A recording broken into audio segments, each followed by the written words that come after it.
We have some major updates of mixed martial arts, starting with the news Tony Ferguson made it clear that he will not retire in the UFC. Back then some time ago, Dana White said he want Tony Ferguson to retire. Now while giving interview, Tony shuts down his retirement talk and said, "I feel comfortable. I don't feel like this is going to be my last fight. I have to do some extraordinary stuff is what I'm planning to do."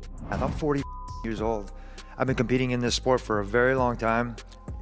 All around in sports for over 35 years. Kind of crazy. Wrestled in college at 165. 170 is what I won the Ultimate Fighter at. Michael Chiesa won it at 155. You know, we do the math, we do the numbers. You're not supposed to go backwards. I've been fighting backwards my whole entire time, trying to just stay there for who God knows reason. 170 pounds, I feel comfortable.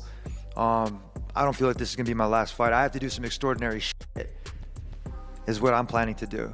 So that's why I feel sharp. I did 2 practices already this morning. I didn't even realize until I was walking up here. I did pad session at like 12:30. I'm watching Chiesa as he's walking through the hallway. I'm walking through, and here he is with his guys, and he looks like he's all skinned out, kind of all skinny, hating life because he probably was cutting weight. Alexander Volkanovski just went off on Belal Muhammad. Before UFC 304, Alexander Volkanovski said he thought Belal Muhammad would be a good opponent for him to fight. After Muhammad won the welterweight title at UFC 304, Belal reacted strongly to Volkanovski's comments and said he could easily beat him. Volkanovski responded on social media, saying he still believes he would be a tough matchup for Muhammad. He also warned Muhammad not to threaten him without facing him in person. Volkanovski tweeted, "Belal Muhammad, you have every reason to hate on what I said about you being a good stylistic matchup for me, but I truly believe that. Even after your last fight, you didn't show me anything different. You still mad because I accidentally missed your call? Pathetic. Say shut up, I'll smack the shit out of you to my face and see what happens." This unexpected rivalry has emerged due to their differing opinions about each other, but it's unlikely they will fight because they are in different weight classes. Volkanovski used to be the featherweight champion, but recently lost his title.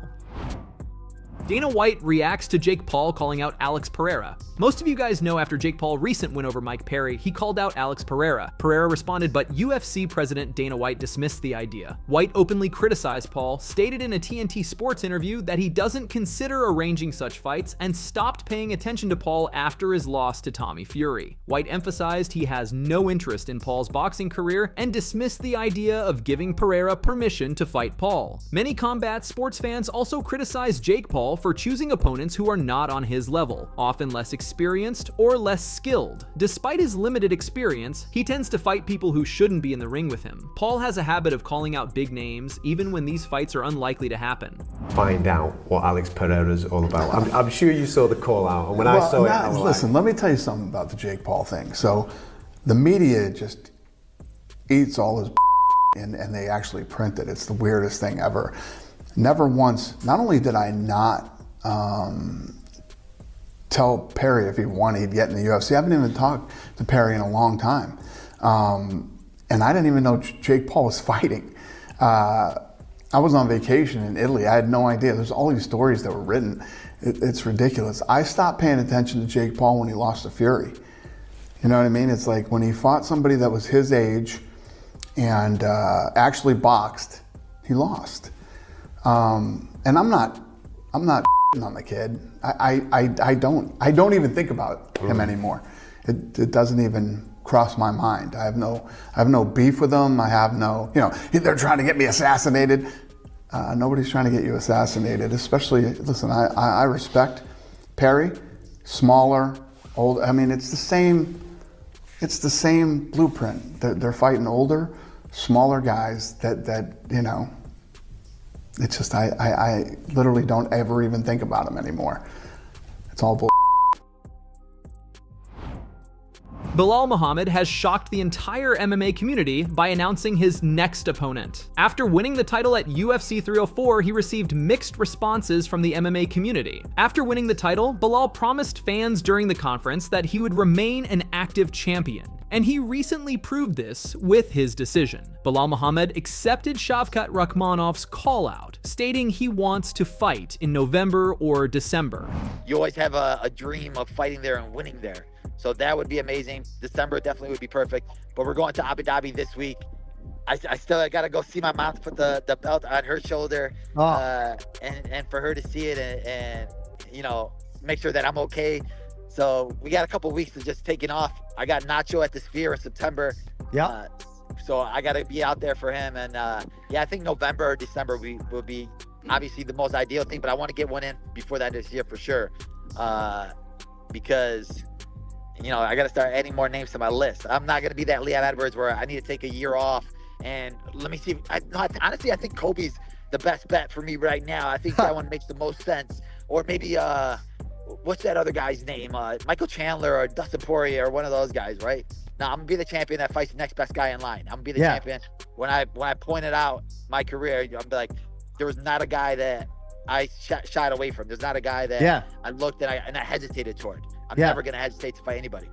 The MMA community has responded positively to this, with one person saying, "Nice to see a new champion not immediately call for a money fight or talk about moving up." Another wrote, "Damn, out of everyone, Belal Muhammad is the guy making the welterweight division great again. He could have easily waited to fight until next year, but is challenging the hardest fight in the division with a quick turnaround. Real champ mentality right there. Gotta respect that Belal is wanting to fight the best." There has been too much ducking and inactivity in the welterweight division for a long time. You have established fighters not wanting to fight prospects because they're trying to protect their ranking, for example Colby. Hopefully this now changes and everyone fights each other. Good man. Alright, Belal got my respect. This sounds perfect. I respect it. Why is everyone acting surprised? Belal wants to fight the best and be active. One of the main reasons I wanted him to be champ, because he truly believes himself. Can't wait for that press conference. Respect to Belal for taking on the toughest fight in the division automatically. He could have easily ducked till next year, fought a Colby Covington, rematched Leon, or even fought Usman. There's been a logjam in that division for quite a long time. Alex Pereira and Glover Teixeira recently sparred in a hotel lobby.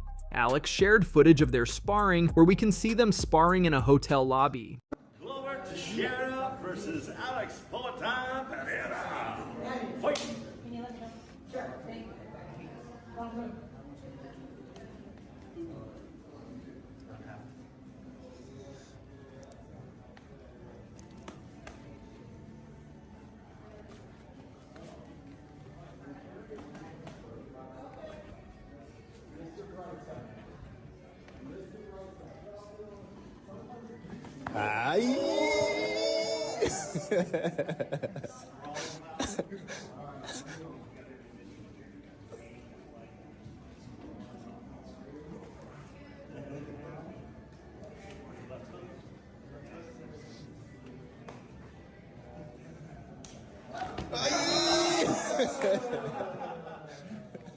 I teach him that.